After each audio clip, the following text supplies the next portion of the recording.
經濟會比較上波動啦，同埋係人生嗰方面咧就有種彷徨咁情況。我上半年已經好黑仔咯，下半年有冇運行啊？上半年係以天干為主，下半年咧就係以地支為主，所以火冇咁猛烈。我想轉行或者跳槽點辦咧？轉子月咧正係同呢個年嘅丙午年咧天克地沖，盡量咧保守為主。邊一個月份要特別關注同埋留心嘅咧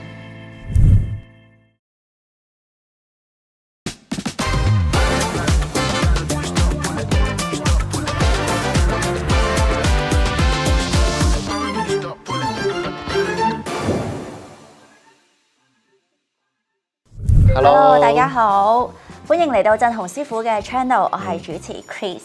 踏入下半年啦，好多觀眾咧都有留言問到我哋啊，下半年會唔會好轉呢？我上半年已經好黑仔咯，下半年有冇運行啊？所以咧今日我哋就要嚟傾下呢個每個人都關心嘅話題啊，就係2026丙午年下半年嘅運勢拆解啦。師傅，上半年咧大家都話丙午年係火旺嘅，聽到好熟啦。咁我又好想知喎，下半年嘅火咧同上半年係咪同一把火咧？會唔會係有啲咩唔同啊？或者有啲乜嘢嘅段落差咁樣？不如我哋同觀眾朋友一齊拆解下下半年嘅路向啊！好啦，今年2026年咧係丙午年，就天干係丙火，係一個陽火。咁啊，地支都係火，但係陰火。咁而我哋嗰個干支嚟講咧，上半年係以天干為主，下半年咧就係以地支為主。咁所以變咗農曆嘅1月至6月咧，就係以丙為主，而係農曆嘅7月啦。咁啊，我哋就係以午為主咁去睇咯。咦，喺個丙係會暴躁同埋敏感多啲啊，因為丙火就好似太陽嘅形容詞啦。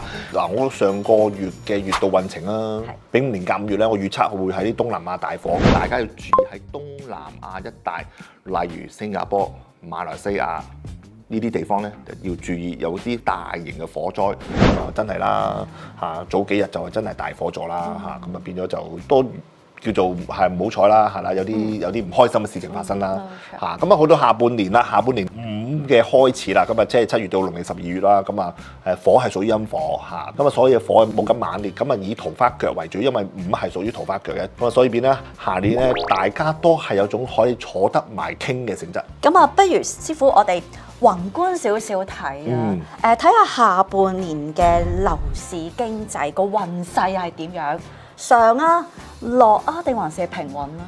嗱，先講樓市先啦。你話即係香港人最關心就係樓價啦，嚇咁啊，暫時嚟講咧都係比較平穩啲嘅，嚇咁啊，因為上半年嘅年頭嗰陣時咧，比較有個小波幅嚇，即係上升咗啦。因為大家都好踴躍去買樓啊，因為上就預期減息啊。去到寅月啊、卯月啊，咁木嘅地支去新天干嘅丙火的話咧，咁啊火熾好多啊。所以變到嗰啲人咧就會有種踴躍投入呢個房地產市場。但整體嚟講，丙午年咧其實嚟講係房地產咧係有種火多土焦嘅情況嘅，最終都係會比較上平穩為主，個別都係有啲好啲嘅。咁啊就真係睇你個地區咯。甚至乎你係咪真係好彩買到平嘢咯？所以樓市都係主要係主打平穩啦。係啦。咁啊股票啦，咁啊究竟邊一隻股票有啲心水或者係比較好少少嘅咧？如果你話邊隻股票咧，就我哋而家呢個節目裏邊不能夠直接講係邊一隻股票同埋邊個 number 啦，係啊，因為事關係觸犯呢個咩條例唔知咩條例，我哋只講板塊啦，係啦，咁啊成日都講啦，火嘅梗係科技啦，嚇咁我相信下半年都仲係科技股板塊同埋 AI 嗰類啦。就會比較勢頭好啲啊！勢頭好啲啦，吃香啦嚇。咁啊，以下半年嚟講，整體嚟講個股市嚟講咧，都係比較平穩向上發展居多。但係你會唔會又突破今年嘅高位咧？唔會咯嚇。好，咁啊，不如講下微觀啲啦，我哋講下個人嘅感情問題。先講下拍緊拖嘅情侶朋友啦，火旺啊嘛，咁啊猛啲啦，暴躁啲啦。咁有啲乜嘢要留意咧？你睇人嘅啫，因為本身個人個八字本身敏陣又燥熱嘅，你燥底嘅就係咧鬧另一半嘅，咁冇得好講啦。咁啊，你唔好話今年丙年啦，唔係丙啊，其他年份都丙噶啦。係，即係總之就要收起把火。本身個人都係丙噶啦，就年年都丙噶啦。和平共處，咁就大家都唔好咁火。咁啊，單身嘅朋友啦，單身嘅桃花腳好多啦。咁啊，因為時間今年出鋪幾時？出鋪嚇，咁啊嗱睇啦嗱如果有啲生肖屬羊嘅、屬虎嘅、屬狗嘅呢啲生肖咧，有桃花嘅緣分嘅機會比較高啲嘅嚇，因為始終佢哋合太歲。屬於合太歲嘅朋友，桃花都會比較好嘅。係啦。咁啊，對於健康啦，因為嗱五行火就係對應心臟啦、血壓啦、眼睛啦，咁呢啲係咪要特別要加強注意，或者邊啲人要加強注意呢方面？你都好專業喎。係啦，我對於啲健康嘅嘢都完全係可以。幾有興趣想知，即係隨時都噏得出嘅，唔使背喎。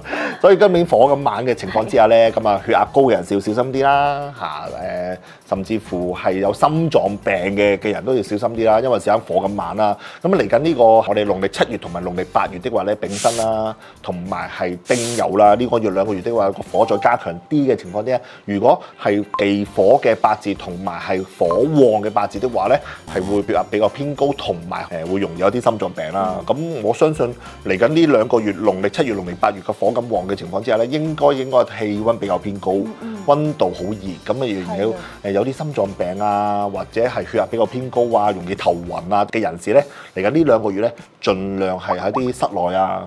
冷氣多啊，唔好真係行山啊。咁如果唔係，否則就好容易會因為高温或者係水分唔夠嚇，會頭暈暈嘅情況之下咧，會有啲危險。係啊，全球好多地方都咧有呢個酷熱警告啦，法國啦、日本啦、南韓啦、香港又成日都有酷熱警告。係啊，所以變咗今年係丙午年咧，唔係淨係單熱香港熱嘅，好多地方咧都係變得會比較高温好多嘅。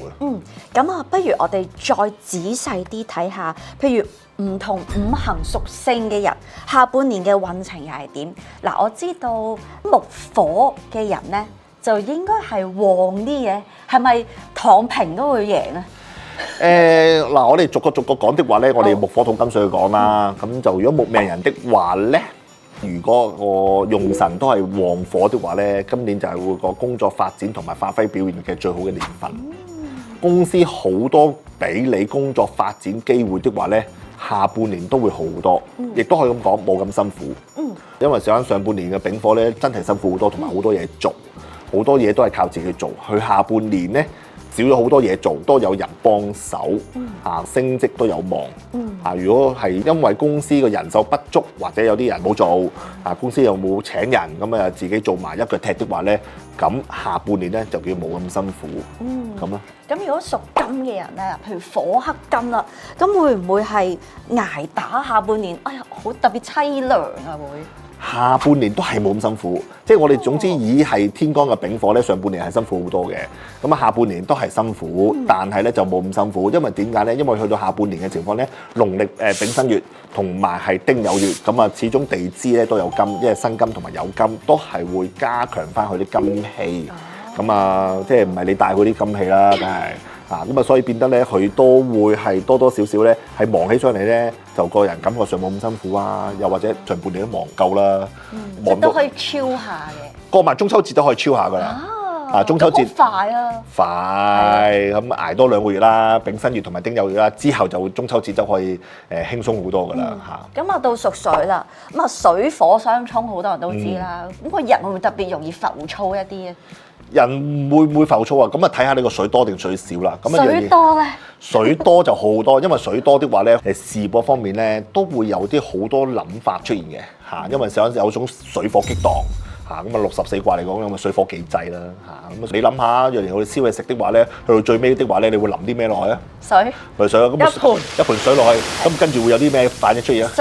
水蒸氣升上嚟啦，咁啊就好爆發啦！好多水蒸氣升上嚟，房屋好似好多煙咁啊升上嚟咧，就好似一個人咁好多嘢突然之間爆出嚟所以變得就水命人或者水多嘅情況之下，下半年就會特別會有好多 idea 同埋想法，同埋好多嘢去想落實去做咁嘅情況啦。咁啊屬土啦，屬土嘅人啊火啊生土啦，咁係平穩啲啊，有貴人啦，定還是都係有啲危機？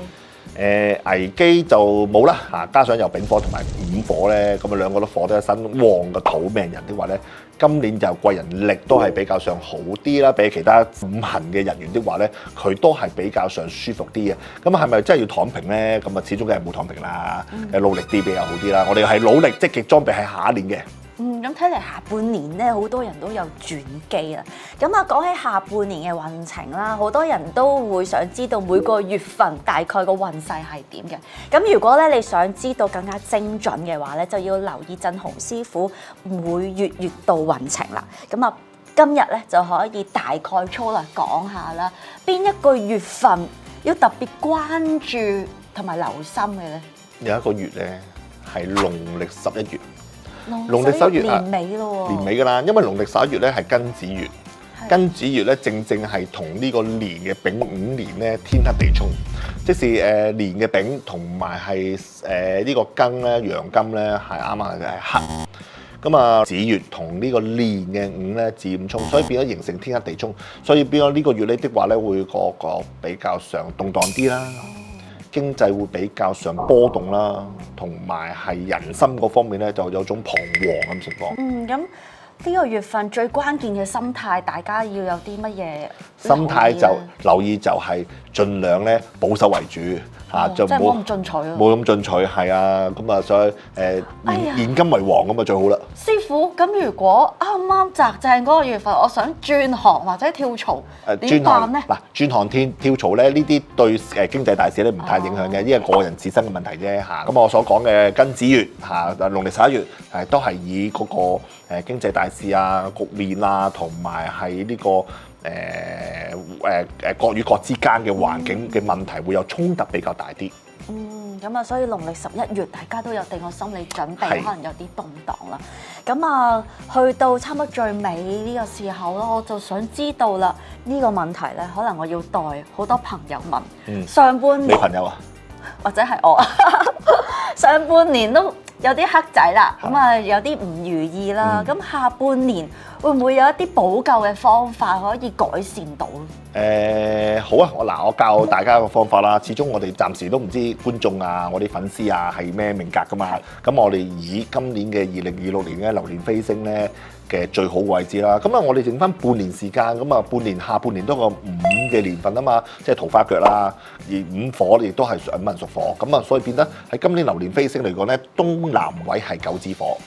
東南位九子火嘅情況之下咧，咁我哋喺呢個屋企嘅東南位擺啲紅色嘅植物。咁啊，最好紅色嘅植物，紅色嘅譬如如意啦，又或者插多啲花啦。